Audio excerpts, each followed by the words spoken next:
मैं दशरथ कुमार जो आपको फिजिक्स पढ़ाता हूँ। हमने 2 लेक्चर्स फिजिक्स पे कंप्लीट कर दिए हैं और आज हमारा तीसरा लेक्चर है। 2 लेक्चर, एक फर्स्ट लेक्चर में हमने वेव्स का डिस्कस किया था, वेव्स क्या है, कौन सी चीज़ है, वेव्स का इंट्रोडक्शन किया था। In the second lecture we will discuss about oscillation. Second lecture के अंदर हमने ऑसिलेशन के बारे में डिस्कस किया था और आज जो हमारा थर्ड लेक्चर है वो है सिंपल हार्मोनिक मोशन और उसके एग्जांपल्स पे है। So let's see on the board and consider the topics which is simple harmonic motion. तो सबसे पहले मैं आपको ये बताता हूँ कि सिंपल हार्मोनिक मोशन क्या है। तो यहाँ पे डेफिनेशन लिखी हुई है, an object in oscillation oscillates about an equilibrium position due to restoring force, torque or gravitational force is known as simple harmonic motion। ये डेफिनेशन बताती है कि कोई भी ऑब्जेक्ट जो ऑसिलेशन है, ऑसिलेशन का मतलब क्या है। In the previous topic we will discuss about in detail about oscillation. हमने प्रीवियस टॉपिक में ऑसिलेशन को डिटेल में डिस्कस किया था। अगर आपको उसका लेक्चर देखना है तो डिस्क्रिप्शन में आपको लिंक दी जाएगी, वहां से आप देख लेना। और मैं इस पे यहाँ ये लफ्ज आ गया तो इस पे मैं आपको डेफिनेशन बता देता हूँ कि ऑसिलेशन क्या होती है। सो ऑसिलेशन का मतलब होता है कि वेव की जो मोशन होती है वो रिपीट हो इक्वल इंटरवल ऑफ टाइम में, उसको हम ऑसिलेशन बोलते हैं। तो यहाँ पे बोलता है कोई भी ऑब्जेक्ट जो अपनी मोशन रिपीट करता हो इक्वल इंटरवल ऑफ टाइम में, जो about an equilibrium position. Equilibrium position का मतलब क्या है। इक्विलिब्रियम पोजीशन को हमने प्रीवियस टॉपिक में भी डिस्कस किया था और आज भी मैं आपको बता दे रहा हूँ कि इक्विलिब्रियम पोजीशन को हम स्टेबल पॉइंट भी बोलते हैं और मीन पोजीशन भी बोलते हैं। इसका रोल क्या है। इक्विलिब्रियम पोजीशन का मतलब होता है जो ऑब्जेक्ट है वो रेस्ट के अंदर है, मींस उस पे जो भी फोर्स एक्ट करती है वो बराबर होती है 0 के। It means we can say that the object is in rest. So क्या होता है, उस रेस्ट की जो पोजीशन होती है उसमें क्या ऑब्जेक्ट्स की मोशन हो, इसमें रिपीट हो motion time equal interval of time में, किसकी वजह से, due to restoring force, torque और ग्रेविटेशनल फोर्स। ये बोलता है कि रेस्टोरिंग फोर्स की वजह से, या टॉर्क की वजह से, या ग्रेविटेशनल फोर्स की वजह से। ये थ्योरी मैं आपको कंप्लीट करा देता हूँ। रेस्टोरिंग फोर्स किसको कहते हैं ये भी हमने प्रीवियस लेक्चर में डिस्कस किया था और आज भी मैं आपको बता देता हूँ। रेस्टोरिंग फोर्स एक इलास्टिक बॉडी के अंदर एक अपनी इलास्टिक बॉडी की फोर्स होती है जो क्या कराती है, उस बॉडी को अपनी सेम पोजीशन में रहने की कैपेसिटी होती है या इसके अंदर एबिलिटी होती है। और torque in the previous class means you have some knowledge about torque in the class 9। आपने क्लास 9 के अंदर पढ़ा होगा टॉर्क के अंदर, टॉर्क के बारे में, और मैं आज आपको डेफिनेशन यहाँ पे बता देता हूँ। टॉर्क का मतलब होता है टर्निंग इफेक्ट ऑफ फोर्स।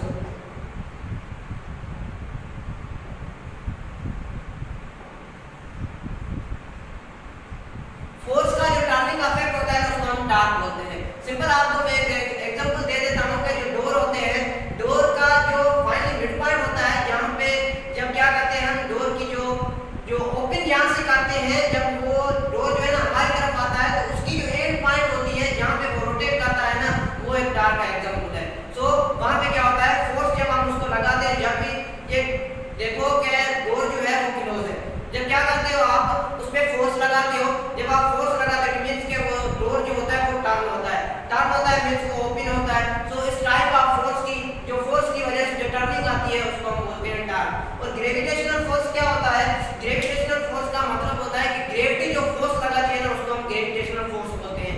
कब लगाती है, जब ऑब्जेक्ट जो है वो ग्रेविटी के अपोजिट होता है, मींस जो अर्थ सरफेस होता है उसके अपोजिट जब ऑब्जेक्ट मूव कर रहा होता है तो वहां पे ग्रेविटेशनल फोर्स एक्ट करती है जो क्या करती है ऑब्जेक्ट्स को टुवर्ड्स मीन पोजीशन मींस अर्थ के सरफेस पे ले आती है। सो ये इसको ग्रेविटेशनल फोर्स बोलते हैं। सो किसकी वजह से, ग्रेविटेशनल फोर्स की वजह से, टॉर्क की वजह से, रेस्टोरिंग फोर्स की वजह से ऑब्जेक्ट ऑसिलेशन में ऑसिलेट्स करे, उसको हम बोलते हैं simple harmonic motion.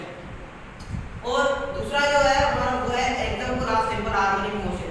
Means simple harmonic motion के एग्जांपल कौन कौन से होते हैं। वैसे तो सिंपल हार्मोनिक मोशन के एग्जांपल्स मैं आपको बता दें, स्विंग्स हो जाते हैं, स्पैनिंग हो जाते हैं, सिंपल पेंडुलम हो जाते हैं, बॉल बाउंड सिस्टम हो जाता है, मास अटैच्ड टू स्प्रिंग हो जाता है, इन द हॉरिजॉन्टल सरफेस और mass attached to spring in the vertical surface. ये सारे के सारे जो एग्जांपल होते हैं वो सिंपल हार्मोनिक मोशन के होते हैं। बट इन आवर बुक हमारा जो किताब है उसके अंदर 2 एग्जांपल्स हैं, हम वो ही डिस्कस करेंगे, जो है एक है मास अटैच्ड टू स्प्रिंग और दूसरा है सिंपल पेंडुलम। आज का जो हमारा टॉपिक है वो है मास अटैच्ड टू स्प्रिंग। एक एग्जांपल कंप्लीट करेंगे और जो हमारा दूसरा सुबह इंशाल्लाह हम जो है सेकंड सिंपल पेंडुलम है उसको डिस्कस करेंगे उसको। तो मास अटैच्ड टू स्प्रिंग का मतलब होता है कि इसके अंदर एक हॉरिजॉन्टल सरफेस होता है, ये हॉरिजॉन्टल सरफेस होता है। In the previous class I also talk about this. So ये हॉरिजॉन्टल सरफेस होता है, इसका ये जो होती है हॉरिजॉन्टल सरफेस होता है, ये फ्रिक्शन लेस होता है। फ्रिक्शन लेस होता है। फ्रिक्शन लेस का मतलब होता है कि इसके अंदर किसी भी किस्म की फ्रिक्शन नहीं होती है। आप ये बहुत से क्वेश्चंस पूछते हैं कि देखो कि स्प्रिंग जो होता है उसको क्या कहते हैं, जब हम हॉरिजॉन्टल सरफेस को जो स्प्रिंग को अटैच करते हैं, ये देखो ये हॉरिजॉन्टल सरफेस है, इसको क्या कहते हैं, हम स्प्रिंग को अटैच करते हैं। तो बहुत से क्वेश्चन पूछते हैं कि आपने जो है फोर्स अप्लाई करते हो तो वो उतनी की उतनी रेस्टोरेंट फोर्स क्यों लगती है इसको वापस आने के लिए, ये यूज क्यों नहीं करता है। तो इसका जवाब सिंपली मैं आपको दे देता हूँ, ये फ्रिक्शन लेस होता है, मींस इसमें किसी किस्म का इफेक्ट नहीं होता है, इसीलिए इसको है ना आइडियल कहा गया है। ये मास अटैच्ड स्प्रिंग जो है ना ये आइडियल एग्जांपल है सिंपल हार्मोनिक मोशन का। इसमें क्या है, स्प्रिंग अटैच है,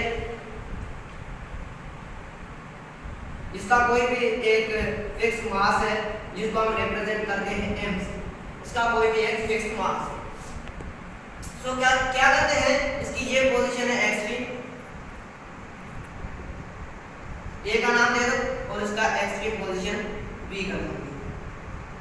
in the previous class we will also discuss that जब हम क्या करते हैं इसको एक्सटर्नल फोर्स अप्लाई करते हैं तो ऑब्जेक्ट जो होता है वो एक्सट्रीम पोजीशन a की तरफ आता है, तो फोर्स होती है वो रेस्टोरिंग फोर्स के अंदर कन्वर्ट हो जाती है और ऑब्जेक्ट टुवर्ड्स मीन पोजीशन आता है और मीन पोजीशन की तरफ आता है, इनर्शिया की वजह से ऑब्जेक्ट वहां पे मूव कर जाता है। तो ये हमने डिस्कस किया था, बट यहां पे हम क्या डिस्कस करेंगे, यहां पे सिर्फ और सिर्फ मास अटैच्ड टू स्प्रिंग और सिंपल हार्मोनिक मोशन की एक इक्वेशन है।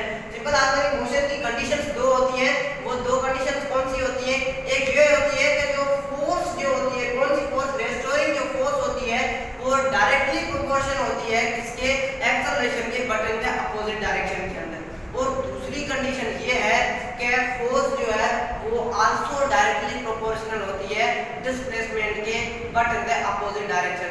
सो आज हम वो टू कंडीशंस डिस्कस करेंगे, फाइनली हमारा लेक्चर उस टू कंडीशंस के बाद खत्म हो जाएगा।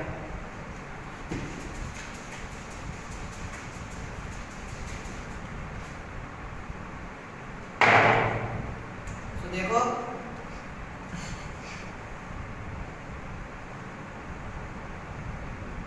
इन the previous class we will also discuss, देखो क्या किया हमने, इसको फोर्स एक्सटर्नल अप्लाई किया और ऑब्जेक्ट्स को कहां पे ले आया, जैसे एक्सट्रीम पोजीशन a की तरफ ले आए, एक्सट्रीम पोजीशन a की तरफ ऑब्जेक्ट्स को हम क्या ले आए, किसकी वजह से, एक्सटर्नल फोर्स की वजह से, फिर हम वो फोर्स छोड़ देते हैं। अब देखो क्या किया हमने, एक्सटर्नल फोर्स अप्लाई की तो बॉडी ने डिस्टेंस कवर किया जिसको हम डिनोट करते हैं x, x से डिनोट करते हैं किसको, बॉडी को, जो हमने एक्सटर्नल फोर्स अप्लाई किया बॉडी के इस पोजीशन पे ले आने के लिए। और देखो मैंने आपको प्रीवियस क्लास में बताया था रेस्टोरिंग फोर्स का डायरेक्शन किस तरफ से होता है, टुवर्ड्स मीन पोजीशन की तरफ होता है, किस तरफ होता है, टुवर्ड्स मीन पोजीशन की तरफ होता है। ये मैंने इसका रीजन भी दिया था क्यों होता है, वो आप डिस्क्रिप्शन में लिंक है वहां से चेक कर देना। सो ये रेस्टोरिंग फोर्स का डायरेक्शन होता है और ये होता है इसका डिस्टेंस का डायरेक्शन होता है। तो देखो अब आपके जहन में कराया होगा क्वेश्चन, सर ये कैसे होता है कि डायरेक्टली प्रोपोर्शन, मैं आपको ये भी बता देता हूँ। देखो एक बात आपको याद रखनी है कि जितना आप एक्सटर्नल फोर्स लगाते हो ना बॉडी को मीन पोजीशन से उसकी एक्सट्रीम पोजीशन ले आने तक, वो सेम ही सेम फोर्स कन्वर्ट हो जाता है रेस्टोरिंग फोर्स में। तो देखो हमने न्यूटन के सेकंड लॉ और हुक्स लॉ में देखा होगा कि फोर्स जो है यानी कि टेंशन जो है वो डायरेक्टली प्रोपोर्शनल रखती है एक्सटेंशन की। एक्सटेंशन जो है ना ये हुक्स लॉ बताता है, एक्सटेंशन जो है ना हम डिस्टेंस को ही बोलते हैं और टेंशन ऑफ फोर्स को बोलते हैं। तो देखो जितना हमने फोर्स लगाएंगे उतना ही डिस्टेंस बॉडी कवर करेगी और रेस्टोरिंग फोर्स जो है ना जितना हम अप्लाइड फोर्स लगाएंगे, suppose we can say that we applied force 5 newton, so this 5 newton was there, ये जो 5 न्यूटन जो है ये फोर्स जो 5 न्यूटन है ये रेस्टोरिंग फोर्स भी होती है किसके, इस ऑब्जेक्ट्स की।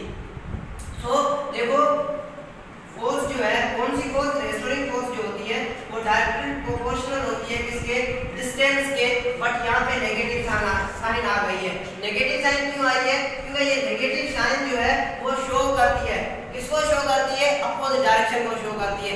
एक बात मैं आपको ये भी बता दूं कि अगर दो वेक्टर क्वांटिटी है, तो उसके बीच के अंदर जब अपोजिट डायरेक्शन के अंदर होती है तो उसके हमें किसी भी एक के सामने जो है नेगेटिव साइन रिप्रेजेंट करते हैं, और नेगेटिव साइन जो है रिप्रेजेंट करती है उसके डायरेक्शन को।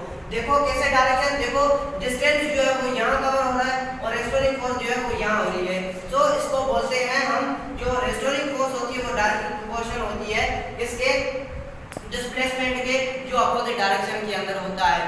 अब यहाँ पे देखो आप इन द प्रीवियस क्लास, आप क्लास 9th के अंदर चले जाओ और वहाँ पे देखो हुक्स लॉ है। हुक्स लॉ क्या बोलता है? हुक्स लॉ बोलता है कि टेंशन जो होती है वो डायरेक्टली प्रोपोर्शनल होती है किसके? एक्सटेंशन की। एक्सटेंशन के टेंशन डायरेक्टली प्रोपोर्शनल कैसे होती है? टेंशन जो होती है वो एक फोर्स होती है जो स्ट्रिंग के अंदर होती है। इसके अंदर स्ट्रिंग के अंदर होती है। जब स्ट्रिंग को हम देखते हैं ना तो उसके अंदर टेंशन फोर्स होती है और एक्सटेंशन हम जो है ना डिस्टेंस को बोलते हैं। तो यहाँ पे देखो ये क्या बोलता है? फोर्स जो होती है वो डायरेक्टली प्रोपोर्शनल होती है किसके? एक्सटेंशन के, बट अपोजिट डायरेक्शन के अंदर होती है। अब यहाँ पे डायरेक्टली प्रोपोर्शनल की साइन है वो छुड़ाओ तो क्या होगा? फोर्स कौन सी? Restoring force.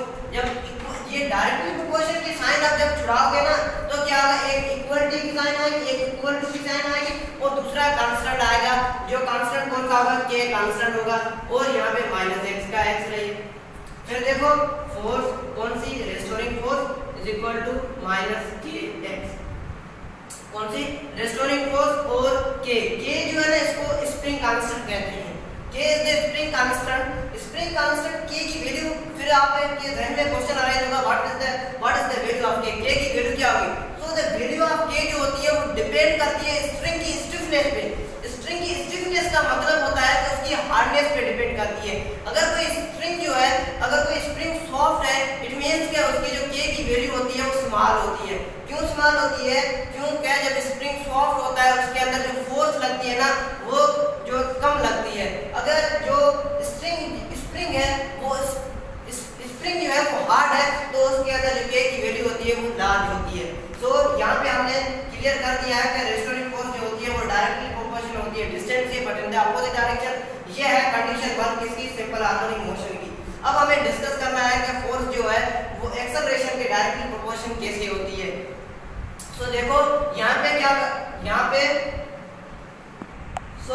देखो आपने previous class means class 9th में पढ़ा होगा न्यूटन का सेकंड लॉ जो बोलता है कि फोर्स जो होती है वो डायरेक्टली प्रोपोर्शनल होती है एक्सेलरेशन के। जब हम उसकी लॉ था मींस सेकंड लॉ था उसको जब हम छुड़ाते हैं तो फाइनली हमें इक्वेशन मिलती है जो बराबर F = ma के होती है। सो यहाँ पे देखो ये जो रेस्टोरिंग फोर्स है, ये रेस्टोरिंग फोर्स किसके बराबर है? m × a के बराबर। और ये देखो यहाँ पे एक फोर्स कौन सी? रेस्टोरिंग जो ma के बराबर है यहाँ पे फोर्स और माइनस के एक्स यहाँ पे लिया के एक्स लिया। फिर क्या करो आप इस इक्वेशन को रीअरेंज करो। रीअरेंज का मतलब होता है यहाँ पे m जो है वो क्या है? मल्टीप्लाई है, तो वहाँ उस साइड पे क्या होगा? डिवाइड होगा। तो देखो a = -kx / m। तो यहाँ पे देखो ये मल्टीप्लाई था उस साइड ले गए तो क्या होगा? डिवाइड हो गया। अब आपको पता है कि ये जो k है और m जो है वो कांस्टेंट है। क्यों कांस्टेंट है? क्योंकि k को हमने वहां पे पढ़ लिया है कि k स्प्रिंग कांस्टेंट है और m मास बॉडी का वो रिमेन सेम ही रहता है ना। वो क्यों चेंज होगा? क्योंकि हमने इसको क्या किया? अप्लाइड फोर्स ही दिया है, कोई न्यू बॉडी नहीं ऐड की है ना। तो इस वजह से इसका मास जो है वो भी कांस्टेंट होगा। जब कांस्टेंट और इक्वल टू की साइन है और कांस्टेंट है, जब उसको हम मिलाते हैं तो फाइनली हमें डायरेक्टली प्रोपोर्शनल की साइन मिलती है जो बोलती है एक्सेलरेशन जो है वो डायरेक्टली प्रोपोर्शनल लगती है डिस्प्लेसमेंट के, but in the opposite direction के अंदर। यहाँ पे सवाल होता है कैसे? देखो मैंने आपको बताया था इन द प्रीवियस लेक्चर के अंदर और बार में बोल रहा हूँ कि प्रीवियस लेक्चर आप प्लीज लाजमी से देखना। जब वो आप नहीं देखोगे तो आपको ये समझ में नहीं आएगा, तो प्लीज वो देखना और उसकी लिंक डिस्क्रिप्शन में आपको मिल जाएगी। मैंने आपको बताया था कि रेस्टोरिंग फोर्स का डायरेक्शन किस तरफ होता है? इस टुवर्ड्स मेन पोजीशन होता है रेस्टोरिंग फोर्स का डायरेक्शन। और एक्सेलरेशन का डायरेक्शन कहाँ पर होता है? एक्सेलरेशन का जो डायरेक्शन होता है वो भी किस तरफ से होता है? टुवर्ड्स मेन पोजीशन पे होता है। क्यों? क्योंकि रेस्टोरिंग फोर्स हमने न्यूटन के सेकंड लॉ में पढ़ा है कि जितनी हम फोर्स देते जाएंगे तो वो उस बॉडी को तेजी प्रोवाइड करेगी, मींस एक्सेलरेशन प्रोड्यूस करेगी। अब यहाँ पे क्वेश्चन आएगा, देखो रेस्टोरिंग फोर्स इस डायरेक्शन में और क्या प्रोड्यूस करती है? Acceleration means towards main position है। और देखो डिस्टेंस का, देखो डिस्टेंस मैंने